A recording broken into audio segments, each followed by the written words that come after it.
വടകര നഗരസഭയുടെ സമ്പൂർണ്ണ വികസനം ലക്ഷ്യമാക്കി വടകര നഗരസഭ പുതിയ ഭരണസമിതിയുടെ ആദ്യ ബജറ്റ് അവതരിപ്പിച്ചു. കൗൺസിൽ ഹാളിൽ vice chairperson KM Shyni budget അവതരിപ്പിച്ചു.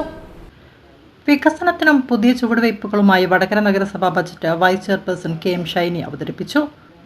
126.41 കോടി രൂപ വരവും 116.19 കോടി രൂപ ചെലവും 10.21 കോടി രൂപ മിച്ചവും പ്രതീക്ഷിക്കുന്നതാണ് ബജറ്റ്. ജനകീയ പങ്കാളിത്തത്തോടെ സമാനതകളില്ലാത്ത വികസന നേട്ടം കൈവരിച്ച നഗരസഭയിൽ പുതിയ കാലത്തെ ആവശ്യങ്ങൾ കണ്ടറിഞ്ഞ് സമസ്ത മേഖലകളിലും വികസന വെളിച്ചം പകരുന്നതാണ് ബജറ്റ്.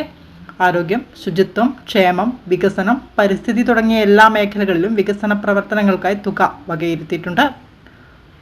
കാർഷിക മേഖലയ്ക്ക് വലിയൊരു തുകയാണ് മാറ്റിവെച്ചത്. വടകര കോട്ടപ്പറമ്പിൽ കുടുംബശ്രീ വനിതകൾക്ക് സ്ഥിരം വരുമാനം ഉറപ്പാക്കി നാരി ഫുഡ് സ്ട്രീറ്റ് നടപ്പിൽ വരുത്തും. ആരോഗ്യ മേഖലകൾക്കും ടൂറിസം മേഖലകൾക്കും ഉണർവേകുന്ന വിവിധ പദ്ധതികൾ ആവിഷ്കരിച്ച് നടപ്പിലാക്കും. നഗരസഭാ ചെയർപേഴ്സൺ PK ശശി ആമുഖ പ്രഭാഷണം നടത്തി.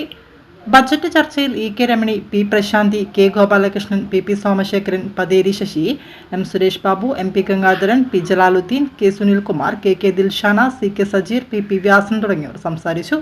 തൈകൾ, വിത്തുകൾ എന്നിവ വിതരണം ചെയ്യുന്നതിനു പുറമെ മില്ലറ്റ് കൃഷി, കരനെൽ കൃഷി, ചെണ്ടുമല്ലി കൃഷി എന്നിവയും നഗരസഭ വിജയകരമായി നടപ്പാക്കിയിട്ടുണ്ട്.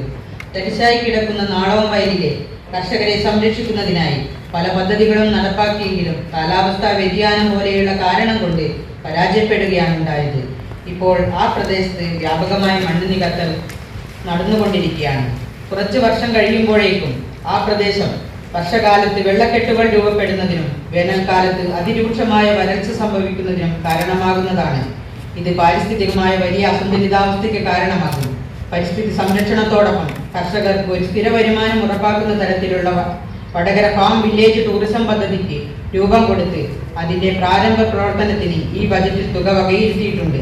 പ്രസ്തുത പദ്ധതി കൃഷിക്കാരെ ഒരു കുടക്കീഴിൽ കൊണ്ടുവരുന്നു. അവർക്ക് സ്ഥിരം വരുമാനം ഉറപ്പുവരുത്തുന്ന തരത്തിലാണ് പദ്ധതി വിഭാവനം ചെയ്തിട്ടുള്ളത്. പുറത്തുനിന്ന് ഒരു തരി മണ്ണ് പോലും പ്രസ്തുത പദ്ധതിക്കായി നാളവും വയലിലേക്ക് കൊണ്ടുവരാതെ എല്ലാ പ്രവർത്തനങ്ങളും പരിസ്ഥിതിക്ക് ഹാനികരമല്ലാത്ത രൂപത്തിലാണ് രൂപപ്പെടുത്തുക. 100-ൽ പരം തൊഴിലവസരം സൃഷ്ടിക്കുന്നതോടൊപ്പം പ്രാദേശിക സാമ്പത്തിക വികസനത്തിനും ഈ പദ്ധതി ഒരു മുതൽക്കൂട്ടാകും. കാർഷിക മേഖലയുമായി ബന്ധപ്പെട്ട വിവിധ പ്രവർത്തനങ്ങൾക്ക് 47.7 ലക്ഷം രൂപ ഈ ബജറ്റിൽ വകയിരുത്തിയിട്ടുണ്ട്. കാർഷിക മേഖലയെ പരിപോഷിപ്പിക്കുന്നതിനും ജൈവ പച്ചക്കറിയും നെൽകൃഷിയും പ്രോത്സാഹിപ്പിക്കുന്നതിനും അയ്യങ്കാളി നഗര തൊഴിലുറപ്പ് പദ്ധതിയിലും ഫണ്ട് വകയിരുത്തിയിട്ടുണ്ട്. മൃഗസംരക്ഷണം, ക്ഷീരവികസനം മേഖലയിൽ മുൻ വർഷങ്ങളിൽ നിരവധിയായ പദ്ധതികൾ നഗരസഭ ആവിഷ്കരിച്ച് നടപ്പിലാക്കിയിട്ടുള്ളതാണ്. ഇതിന്റെ തുടർച്ചയെന്നാണ് കറവ പശുക്കൾക്ക് കാലിത്തീറ്റ വിതരണം, പാലിന് സബ്സിഡി, മുട്ടക്കോഴി കുഞ്ഞുങ്ങളുടെ വിതരണം, മൃഗാശുപത്രിക്ക് മരുന്ന് വാങ്ങൽ, പോത്തുകുട്ടി വിതരണം, കന്നുകുട്ടി പരിപാലന പദ്ധതി, പെൺ ആട്ടുംകുട്ടി വിതരണം, തൊഴുത്ത് നവീകരണം, മൃഗസംരക്ഷണ മേഖല, ഫാം തുടങ്ങിയ പദ്ധതികൾ ഏറ്റെടുക്കുന്നതിന് ഈ ബജറ്റിൽ 54 ലക്ഷം രൂപ വകയിരുത്തിയിട്ടുണ്ട്. ഇതോടൊപ്പം അയ്യങ്കാളി നഗര തൊഴിലുറപ്പ് പദ്ധതിയിൽ ഉൾപ്പെടുത്തി ക്ഷീര കർഷകർക്ക് പ്രത്യേക ആനുകൂല്യവും നൽകി വരുന്നു. കൂടാതെ നഗരസഭയ്ക്ക് സ്വന്തമായി ഒരു ABC സെന്റർ നിർമ്മിക്കുന്നതിന് ആവശ്യമായ തുക ബഹുവർഷ പദ്ധതിയായി ഈ ബജറ്റിൽ വകയിരുത്തിയിട്ടുണ്ട്. നാഷണൽ ഹൈവേ വികസനത്തിന്റെ ഭാഗമായും മറ്റ് കാരണങ്ങളാലും അനുഭവപ്പെടുന്ന നഗരത്തിലെ വ്യവസായ മാന്ദ്യം പരിഹരിക്കുന്നതിനും കച്ചവടങ്ങളെയും ചെറുകിട വ്യവസായങ്ങളെയും ഉത്തേജിപ്പിക്കുന്നതിനാവശ്യമായ ബോധപൂർവമായ ഇടപെടൽ നമുക്ക് നടത്തേണ്ടതുണ്ട്.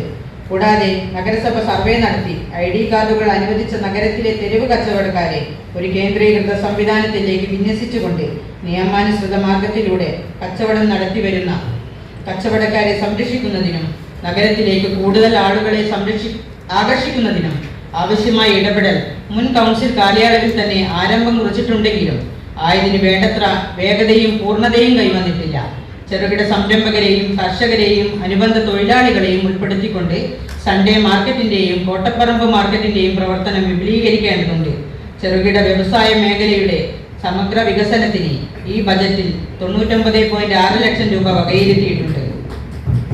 തീരദേശ മേഖലയെ ഉത്തേജിപ്പിക്കുന്നതിനും തീരദേശവാസികളുടെയും മത്സ്യബന്ധന ഉപജീവന മാർഗമാക്കിയ വിഭാഗങ്ങൾ ഉൾപ്പെടുന്ന മേഖലയിലെയും അനുബന്ധ തൊഴിൽ മേഖലകളെയും പരിപോഷിപ്പിക്കുന്നതിനുള്ള നടപടികൾക്ക് നഗരസഭാ കൗൺസിലുകൾ മുന്തിയ പരിഗണന നൽകി വരുന്നുണ്ട്.